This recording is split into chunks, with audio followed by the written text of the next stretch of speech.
Today we celebrate the feast of St. Luke, the Evangelist, a gospel writer. He wrote a greater volume of the New Testament than any other single author, including the earliest history of the Church. He was a physician and companion of St. Paul, whose gospel preserved the most extensive biography of Jesus Christ. Luke came from the large metropolitan city of Antioch, a part of modern-day Turkey.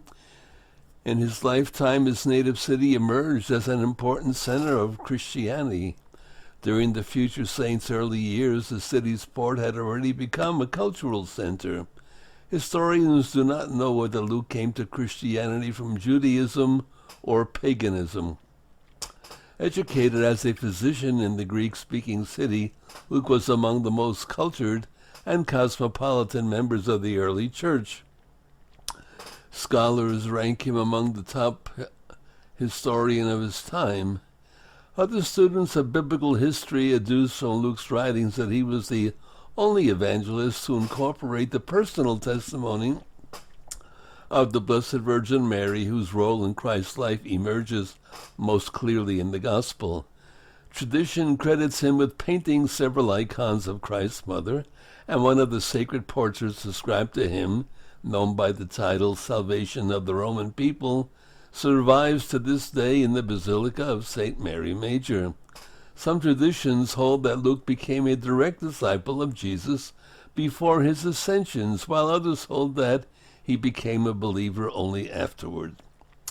After St. Paul's conversion, Luke accompanied him as his personal physician and, in effect, a kind of biographer.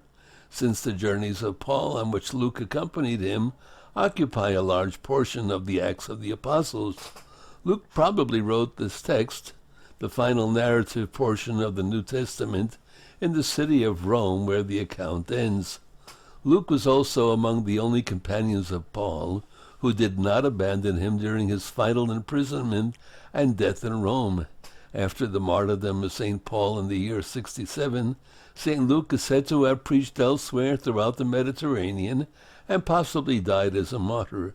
However, even tradition is unclear on this point. Fittingly, the evangelist whose travels and erudition could have filled volumes wrote just enough to proclaim the gospel and apostolic preaching to the world.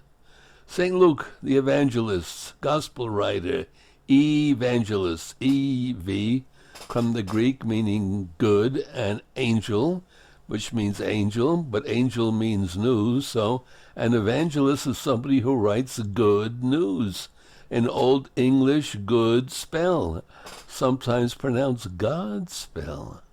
Did you know that? Well, now you know. Go spread the good news.